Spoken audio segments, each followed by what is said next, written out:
Darlings, it's Mummy, Sybil Brunson, and I'm coming to you from Fire Island, from Tour-ette and Bayview Walk.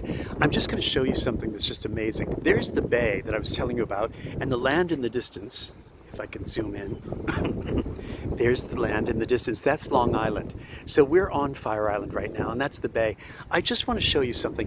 You see those white caps? Okay, the breeze is blowing off the mainland, and it is really windy today. The temperature is probably like around 70 something. And between the breeze and the white caps and the temperature, it feels like it's the end of September, the beginning of October. It feels like an Indian summer, especially with this few people on the walks. I mean, you look out there, there's almost no one on the walks. All right, so it's so interesting how empty it is. How could this be June 6th or 7th? By the way, there's the new extension for the firehouse. This is one firehouse. This is the Tour-ette substation, as it says, and the other one is behind us in town, beyond the main part of downtown Cherry Grove. Anyway, back to this. For those of you that are meteorologically or astronomically oriented, the angle of the sun is correct for June 7th. It's high in the sky. We're not quite there in the summer solstice, but the angle of the sun is correct. These are shadows that should be June 6th. But between the temperature and the wind and everything, and the angle of the shadows, it feels like it must be September, October. And yet here are things, there's irises blooming and azaleas and things are going nicely. Although this butterfly bush is a little bit behind, but that's because of the cold weather. But I want to show you something amazing. You all ask about my garden, and here's my first day in my garden here in Cherry Grove. And look, God, look at it. I mean, it is a wreck. It's a wreck. I mean, look at it. Look. Oh my goodness. Look at it. It's an absolute wreck. You know how Mummy cleans all the leaves up, and I do my groove thing and clean out the grooves and everything. But nature does go ahead. Look, things are blooming away, gorgeous things. As those stalks, as you can see, are last year's coleus. They're gone. What's here? What's not here? Well, there's a heuchera. My wonderful heuchera is doing beautifully well. Those are liatris, gay feathers. Those are waiting to bud.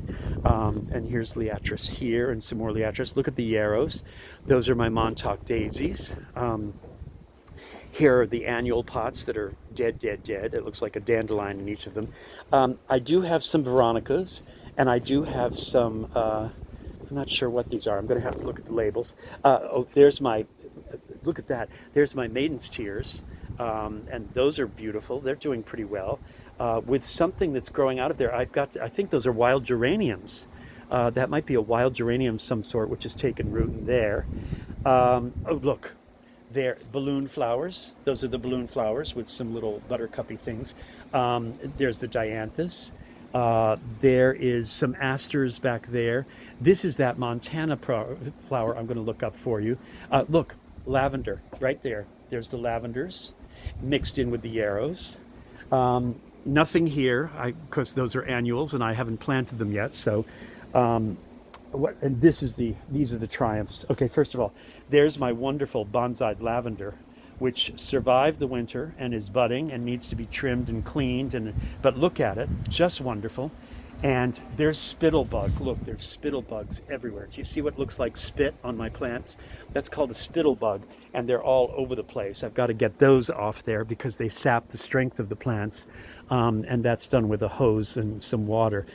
This is the thing I wanted to show you back in here. Well, here's the shower stall, which is just a catastrophe. Just a catastrophe, all right? And I've got to put my wonderful Calabrocoa up there again if I buy some. This is what I wanted to see. I tucked these pots down here to be protected during the winter. Look at the blue-eyed grass. That's actually not grass. It looks like a grass with flowers on it, but it's actually an iris. Blue-eyed grass is from the iris family, and look how beautifully it's doing. And then look at the hens and chicks. Look at all of those tucked down in there. They loved it down in there. I'm going to bring them up and put them up here on the shelf. But look how happy they are. It's interesting what survived and what didn't survive. It's interesting what thrived and didn't thrive. It it really is incredible what will sort of muster on waiting for mommy to get here. It almost makes me emotional. It's like my plan said, okay, well, mommy isn't here yet, but we have to make her proud. So we're going to really work hard and we're going to see what we can do until she gets here. And that's what they did. And look at them. Look at them. I'm so pleased. I'm so pleased. So thank you, Lavender Gorgeous. Thank you, like a little tree in there. And Hukara, you seem to be indestructible, knock wood. And oh, look at this. This is a catmint of some sort. This is related to catmint. I've got to look this up. I can't remember what it is. But there's Veronica over there. There's more. Oh, look. There's some more yarrows right growing in there with some more lavender. It's fascinating. The whole thing is fascinating. I'm trying not to be discouraged. I'm trying not to, this is where the urns went with the beautiful, beautiful scaevola, which is where my praying mantises always live. And they're in the black urns. There it is, right there. There's one of the black urns right there. And that one is, obviously there's no scaevola in there, nor in that one over there. But we'll see what we can do. Anyway, I want you to see all of this and take a good look, and you'll see that I will have cleaned it up a bit in the next few hours. Boy, what a chore. But I'm just grateful. I'm grateful and mindful and present to the fact that I'm even able to be in my garden one more year, because everything is borrowed. Everything is borrowed. And so I'm being grateful right now just for what is here. All right, darlings, I'll talk to you in a little while. You take care. Bye-bye.